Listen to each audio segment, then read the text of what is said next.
Hello, my name is Macy. I'm a 42-year-old woman who's been married twice. My second marriage has been amazing. My first was a train wreck. My first husband's name is Bobby, and we were high school sweethearts. We were your typical jock and cheerleader couple. We had a good time together, and he made me happy at that time. He was also my first relationship, so that was why I went so above and beyond for him. I thought he was my forever, and I sure acted like it too. We planned to go to the same university so we could be together, but in my second year, at 19 years old, I got pregnant. Now, my family was not happy, and neither was I. My mom warned me constantly that life would not be blissful, especially with Bobby. My family never liked him, although they could never tell me why, other than just that something about him felt off. Of course, as a teenager, I wanted to prove them wrong and rebel against them, so I ignored all their concerns. Our families agreed to support us until we graduated and got good jobs, which I was and still am super grateful for. Bobby and I got married in court, and we had our first child. At first, Bobby was an amazing father. I felt like I was proving everyone wrong. And then, about 2 years later, I got pregnant again. This time, I was a college graduate, but I had to quit my job so I could stay back and take care of the kids. Bobby worked 2 jobs to keep us afloat. It was a tough life, but at that time, I felt that as long as I had Bobby by my side, nothing could make me feel bad. But a couple of months after our second child, Bobby began to behave very differently. I tried to talk to him about it, but he never budged. And then one day, I had taken the kids out for a walk and came back to an empty apartment. None of Bobby's things were there. I panicked, of course, and seeing me panic made the kids cry. I tried calling him several times, but each time took me to voicemail. I remember rushing to my mother's place with 2 kids that were bawling while I tried my best to hold back my tears. My mother looked alarmed when she opened the door and let me in. What happened? I think Bobby left me. What? What do you mean? I took the kids for a walk, and when I got back, the house was empty of all his things. I can't get a hold of him either. Oh, no. Do you know why he might have left? I don't know. He'd been acting very differently for a while, but he wouldn't talk to me at all, and then today just happened. Okay, calm down a little. We should wait a little while, and if he doesn't show up, we'll file for divorce, and I'll help you out. But I loved him. How could he do this to his children? I know. I wish I could find him for you and ask him all these questions, but we have to move on. Not because it'll heal you, but because you have 2 kids to raise. My mom was right. So I spent the next few months painfully getting over him while raising 2 kids who looked a lot like him. I cried myself to sleep for many nights, but eventually months turned into years, and I slowly got over the pain. My kids obviously asked questions about their father, and when they were old enough, I told them the truth. They were devastated, but surprisingly understanding about their past. Together, as a family, we learned to live past the pain. My mom was obviously the biggest help for us, and she made raising 2 kids easier than it would have been all by herself. I happened to meet my current husband, Fred, at a bar 13 years after Bobby left me. I was out with my friends for one of their birthdays. My mom had the kids, and I figured it was the best time to let loose and have a little fun with my friends. For the better of the night, I stuck to my friends, and we just chatted and laughed for the most part. Towards the end of the night, I got approached by Fred. My friends had been begging me to get with the guy for years, but I was always too traumatized by Bobby to ever try again. So when Fred approached me, my friends left to go watch from further away as I made conversation with him. Fred started by asking me if he could buy me a drink. I was not going to turn down a free drink, so I obviously said yes. We waited until we got our drinks to properly start talking. So what brings you here? Ah, it's my friend's birthday and I'm just here to celebrate with her. That's nice. How about I send over some drinks for all of them? All of them? There are 7 more people there. It's all right. I'll make up all the money I spent here in the next 2 hours, so no worries. Whoa, so you're rich, rich? Ha, I guess you could say that. Of course I'm not trying to brag or anything. No, it's a great thing to flaunt. Not a lot of people get to do that, and not to mention you aren't being a prick about it. You're buying a bunch of strangers drinks because I told you that it was one of their birthdays. What can I say? I have a particular weakness for pretty women. You're so weak, you'll believe everything they say, even lies? Yes, of course. Although, did you lie? No. It is one of their birthdays, but it is concerning that pretty women make you weak. You should get that checked.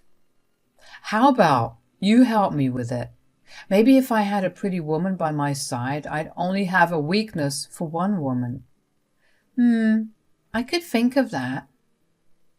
It was such a self-esteem boost to have been called pretty by Fred, especially because Fred looked gorgeous. He looked like he was worthy of being on the cover of a big magazine like Vogue. I was also surprised by my ability to casually flirt back with him. That was not something I was usually capable of. I was very much an introvert, so I don't know if it was the drink or just the aura that Fred radiated, but I felt comfortable enough to be flirty. Eventually my friends came and got me, but not before profusely thanking Fred for the drinks. Before I left, Fred and I exchanged numbers, and from then on, we were constantly talking to each other. It started off as texts, and then we would call each other whenever we had nothing going on, or if we had something interesting to share. We also started meeting up a lot more often. At first, we met up in very public places, but as the months went by, we started hanging out at each other's places. I remember the way my jaw dropped when I walked into his house because it was quite literally a mansion. Fred laughed at my shock and told me that I should get used to his wealth because it would soon be mine. Fred was very open about wanting to marry me. He told me countless times how he had never felt so comfortable around anyone aside from me, and that only made me love him more. Fred was also more than open to me having kids. I remember him being particularly upset for me when I told him about Bobby. Ever since I told him, he went above and beyond to show me just how much I meant to him. Fred and Bobby were worlds apart, and it wasn't until Fred that I understood why so many people did not want me marrying or even just being with Bobby. I was glad that I got out of it, but I hated the way it happened. Fred helped me heal and forget all about it, which I was super grateful for. We only dated a year before getting married. We had a destination wedding and we flew out all our guests, which were technically just a handful of them, because we only wanted those who were really close to us to be there. My kids were super happy for me and told me constantly that they loved Fred, which in my head was another big win. Life from then moved on very smoothly. Every single worry I had was eased. Fred helped my kids out with their education as well, even though I told him that I would take care of it. He showed me that he accepted us as a package deal and not just me and then my kids. He had my kids' rooms decorated and set up to their liking even before we moved in together. Fred did everything that Bobby didn't and more. That was a true point of healing for my small family. And that's how our family grew from then on. Fred and I had a child of our own, yet he never treated my kids differently. About a year after Fred and I got married, my kids asked him to legally adopt them, which once again was a turning point in our family. After that, we became one big family. We did everything that families did, like going out to eat, going on vacations, doing fun things, etc. I was also doing well in my career, and Fred, well, his company was also doing amazing. There was not a single thing in my life that was wrong. Before I knew it, 7 years had passed. One day, out of the blue, I got a call from an unknown number. Hello? Look who it is! It's Macy! Who is this? Don't you recognize me? I don't think you remember much anyway. It's Bobby here. How are you doing? Bobby? What the hell? How did you even get my number? I forgot how whiny you are. I just happened to come across your number and I thought I'd give you a call to see how life has been treating you since you left me? Oh, come on, Macy. We were having way too much trouble and both you and I know that we would have gotten divorced anyway. So you just chose to leave without saying a word? Well, I wanted to avoid all the emotional drama, so I did what I had to do. You are a piece of work. A pretty rich piece of work. Do you know what good it has done me to have left you? I swear it was the best decision of my life. Are you being serious right now? Yes, I married this really rich woman who had kids, but I was willing to overlook it because of her money. She came through, though, because she got me this amazing job that pays me so much money. I'm living my absolute dream. So you abandoned the kids you did have to father someone else's kids? You got to do what you got to do, am I right? Please, never call me again. Goodbye. I was seething. The pure audacity of that man to call me only to brag about his new rich lifestyle. Of course, a part of me wanted to carry on the conversation with him so I could find out where he was, only so I could go there and punch him. But at the same time, I was so overwhelmed with so many different emotions that I could barely think straight. But after I cut the call on him, I felt so much hurt. Not for me, but for my kids. My poor kids grew up for the better parts of their lives without a father who was in fact too busy fathering his new wife's children. I knew we were struggling, but what did he expect? We were only high school graduates when we had our first child. Where in the world would we have gotten money for ourselves? At the same time, I felt disgust roll over me. He was the classic definition of a sleazebag. He clearly wasn't one to give someone attention unless they had something to offer him. I decided to block his number because I didn't want to deal with him anymore. The chapter of my life had been closed for long enough and I never wanted it back open. I told Fred about it later on that night and he was understandably upset. But he was also glad that I blocked Bobby's number. We decided to move forward from that. About a week later, I got a call from another unknown number.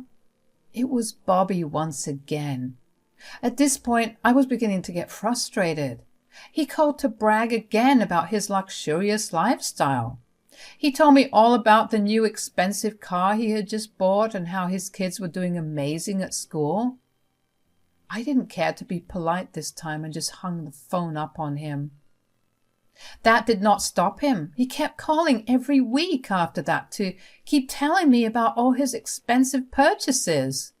I kept blocking him with every number he called, but it seemed like he kept using different numbers to call me. At some point, I stopped picking up because then he only called me frequently. It seemed like he derived some sort of sick pleasure from bothering me so much. One particular day, I was at work and I was stressed when Bobby called me. "Oh, hey, Macy. Can't you just leave me alone?" "Oh, come on. I'm making up for the time that's been lost." "Well, you're 20 years too late. The kids don't care about you and neither do I. Leave me alone." "You know you love it, Macy." "I really don't. I don't want to hear anything about you or your new good life." "Why? Are you jealous? Are you jealous that I'm living the life that you'll never be able to live?" "I can assure you I don't." "Well, here's something that will definitely make you jealous. I just got a promotion." "I don't give a crap." "You know you're jealous. I mean, I just got a promotion at Digidome. one of the finest media companies. I'm going to hang up." I was furious and annoyed, but something he said kept tickling my brain. I was way too angry to think about it at that moment, so I let it go. When I got back home afterward, I thought about what it was that Bobby said that tickled my brain, and then it hit me. He said he worked for Digidome, one of the finest media companies, which I had to agree with. They were responsible for hiring and recruiting some of the most talented influencers and journalists in our city. The reason that I kept thinking about it, Fred is the CEO and founder of the company. Bobby was working for my husband. I could not believe how wonderfully the universe aligned for me.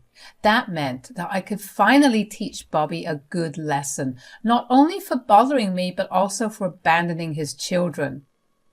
I waited with excitement until Fred got back home. When he did, I told him all about what had happened during the day. "Did something happen? Why do you seem so hyper?" "Nothing happened per se, but I did find out something big." "Oh, what is it?" "So, Bobby called again." "That sick son of a gun. I swear if I had any way to get a hold of him, I would beat him up real good." "That's the thing. He may be way closer than we ever expected." "Huh? What do you mean?" "Well, today he called me to brag about his big promotion at work, which is Digidome." "You mean to tell me that he works at my company?" "Yeah. At first, I couldn't help but think his company name sounded really familiar, and then it hit me." "Did you really not remember the company I created?" "Listen, I was way too angry to remember my own name. Cut me some slack." I'm kidding. Anyways, do you want me to fire him?" "Absolutely. But before you do, I was wondering if there was going to be any way to humiliate him." "Definitely. Bold of you to think that I wasn't going to fire him in the worst way possible for him." With that, we began planning how to go about creating the best revenge plan. We decided that we would wait a few more weeks before executing our plan to fire him. That was because we were going to record his calls to me and have them played in front of everyone. The company was going to hold a huge event in 2 months, and to our luck, Bobby was going to be in charge of it. There were going to be several big names present, and we were going to tarnish his reputation. Over the next few weeks, I was able to pick up all of Bobby's calls without getting frustrated or angry. Just knowing that I had the biggest upper hand was enough to put a smile on my face as I listened to him ramble about his wealth and my lack of it. But this time, I made sure to record every conversation. These conversations were going to come back to bite him hard, and I couldn't wait for it.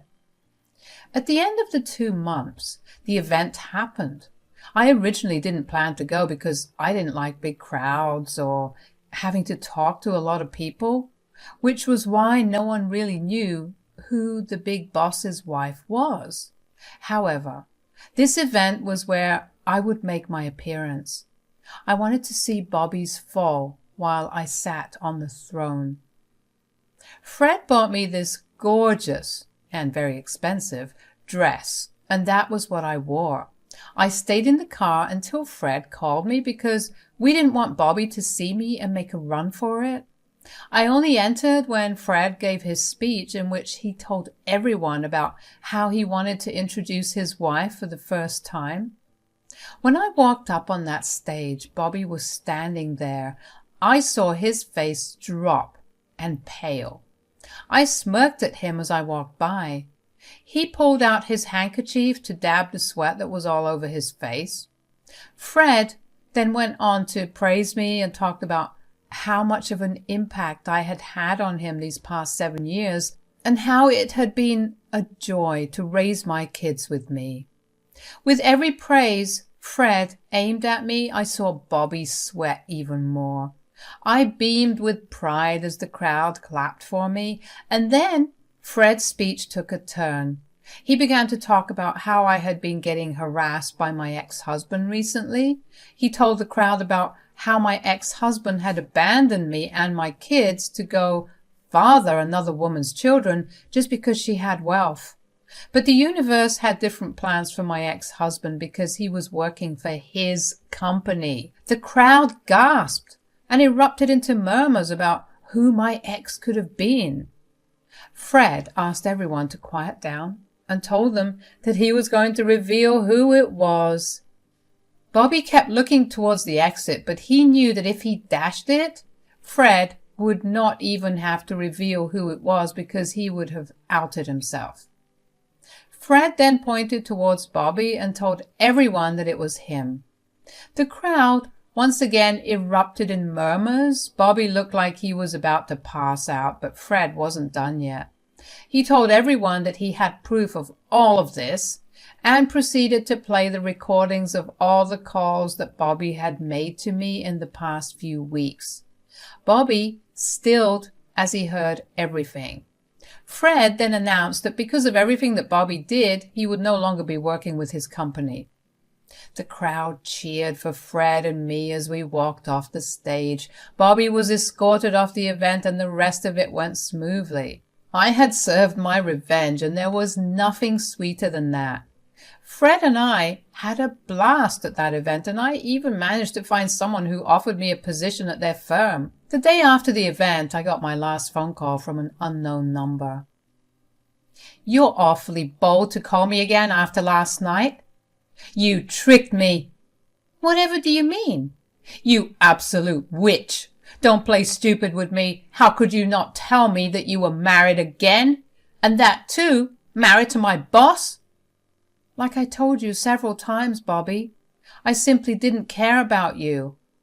"I know that, but the decent thing for you to do was to inform me."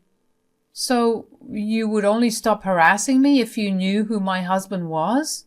And if my husband wasn't your boss, you would have continued to do it?" "Don't twist my words." "I'm not twisting anything. And you're one to talk about being decent, Bobby. You know what decent thing you have done? Not abandon your family. If you could do something like that, I can do something like this. Have fun with your current family and I hope you'll find a new job." "I don't have a current family. My wife left me because of yesterday and she took the kids. And it's all because of you." "I didn't do anything. You did this to yourself. If you had just not called me, your life would have been what you had always wanted it to be. But I guess you can't have your cake and eat it too. Goodbye, Bobby, and good luck." It felt liberating to finally get back at Bobby and to know that I destroyed everything good in his life. I hope that Bobby learns to never mess with me or my family again because he will never get anything good out of that. Fred and I continue to thrive together and our kids have grown into wonderful adults. My life is once again going smoothly and I no longer stress out about Bobby's calls. I'm finally vindicated and I feel way lighter than I have for the first time in a long while. Thank you for listening to my story.